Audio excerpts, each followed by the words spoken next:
saya cermati, saya mulai memahami itu kira-kira setelah masuk kuliah di ekonomi di Universitas Brawijaya. Itu saya masuk ke paguyuban yang namanya Pangestu. Paguyuban Ngesti Tunggal. Dari situlah paguyuban Ngesti Tunggal mengajarkan kita kepada yang namanya guru sejati. Guru sejati itu adalah bukan manusia, tapi sosok cahaya yang ada di dalam tubuh kita, yang bersinar pada otak kita. Lah, lalu di situ juga dikatakan bahwa sedulur papat itu apa? Kalau menurut perasaan saya, mungkin yang lainnya benar juga loh ya. Sedulur papat itu tubuh ini tercipta karena ada 4 unsur yang menjadi bahan bakunya, yaitu tanah, air, udara, api. Tanah menjadi daging, air menjadi tulang, udara kita hirup, api menjadi darah. Itu dulur papat. 5 pancer itu apa? Guru sejati tadi itu, sang bener tadi itu. Makanya pinjam istilah orang Katolik, betul juga. Allah Bapa, Putra, Roh Kudus, Amin. Bener juga ya. Di dalam Islam juga ada ajaran-ajaran seperti itu kalau sudah ke tarekat atau ke marifat gitu ya. Bahwa kita itu sebenarnya kalau sudah ke makrifat sudah nggak ada lagi warna kulit, kelompok, golongan, nggak ada. Nah disinilah seyogianya orang yang bertuhan, orang yang beragama itu segera bertuhan. Karena kalau masih beragama, artinya masih sekolah mencari Tuhan. Ya kudu lulus, lulus harus bertuhan. Cirinya orang bertuhan itu apa? Nggak ada yang dijelekan, nggak ada yang disalahkan. Kalau babi itu jelek, celeng itu jelek, kirik itu jelek, masa Tuhan keliru membuat kirik, babi sama celeng? Iya tak? Oleh karena itu hukum cinta kasih sayang. Nah inilah nanti itu raja-raja ini akan mulai kita arahkan, kita gembleng ke sana untuk betul-betul menjadi pengayom dari rakyat itu sendiri. Di Indonesia wilayah timur, entah kecil entah besar, raja itu jumlahnya banyak ya, karena memang di sana itu kepala suku itu disebut raja ya. Dan sebagai kepala suku konsekuensinya juga berat juga, harus lebih mengutamakan yang diayomi daripada dirinya sendiri. Sudah mengeterapkan yang saya katakan sebagai punta dewa tadi itu.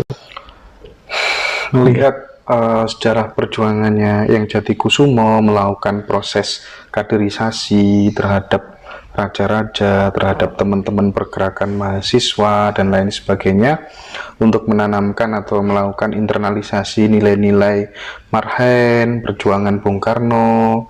Tapi terkadang begitu kan tidak mendapatkan apa-apa.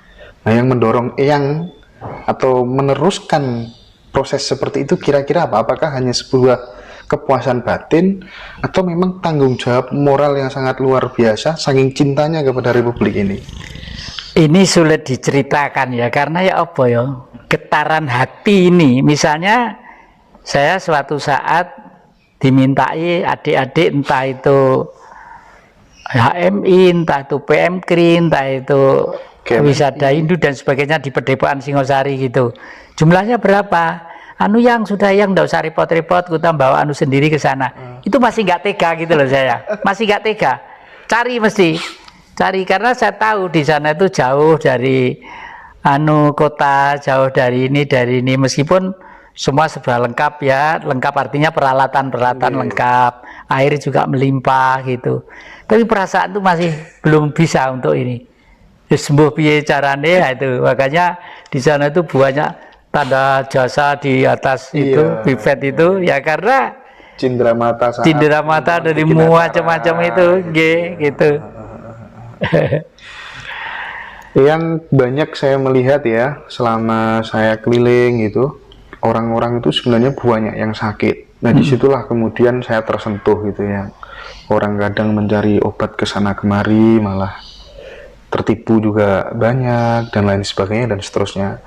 Nah barangkali yang ada tips supaya nggak gampang sakit, barangkali ada apa ya, semacam terapi-terapi yang sifatnya unik yang itu barangkali diterapkan sama Eyang Jatikusumo sehingga di usianya yang mendekati 80 kalau tidak salah atau 80 berapa yang ya? Betul, ya. Itu panjenengan masih kelihatan bugar.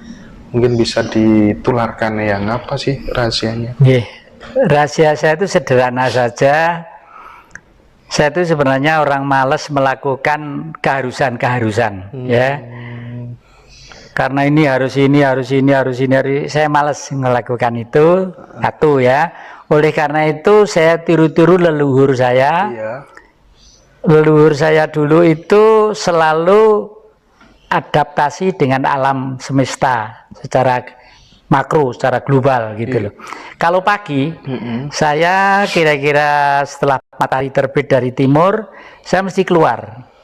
Saya mesti melihat matahari, ya, dan kondisi nyembah begini.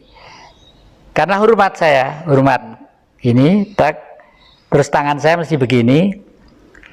Terus kaki ini yang kaki kanan di tanah, kaki kiri saya tempelkan di lutut sebelah kanan supaya tidak nekuk begini untuk bertahan. Iya. Nah, itu bisa secara rasional apa itu teori itu? Ternyata tubuh kita itu mempunyai daya tarik. Dari waktu itu narik kekuatan alam.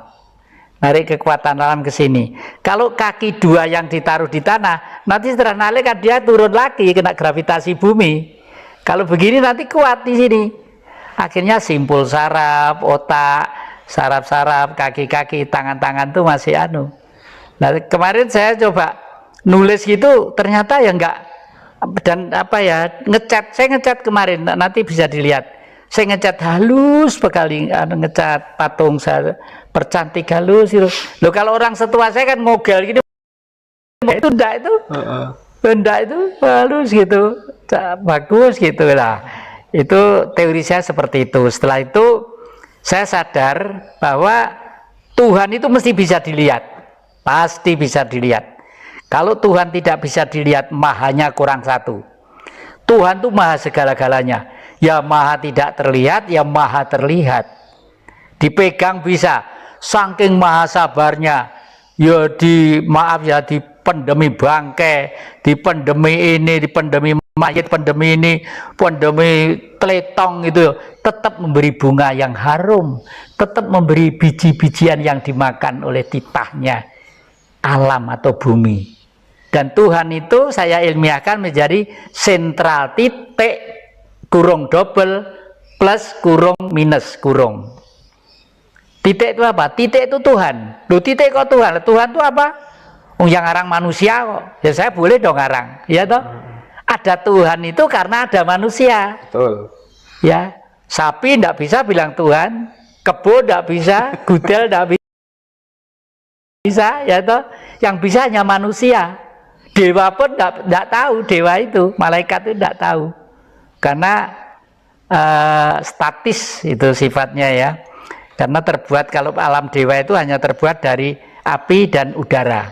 Kalau manusia, tanah, air, api, udara, lengkap toh ya. Jadi itu jendela. Terus sentral titik aktivitas minus lah. Pada waktu itu karena alam semesta secara global itu bergerak gini, bergerak begini, gelombang tanah dan air berputar-putar di udara, dibakar api yang membara. Akhirnya plus hidup itu kan hukumnya plus minus. Kalau misalnya kita tulis 0, 0, plus minus, sini straight, atas plus, bahkan kahyar, jadi huruf ho, hono coroko, ditulis getrik, ditulis Latin tidak apa-apa, hono coroko gitu ya. Pokok ngerti aksaranya. Saya sendiri nulis Jawa gini itu nggak telaten, baca yo kemeng aku, kemeng. Saya lebih baik ngikuti adik-adik era digital ya.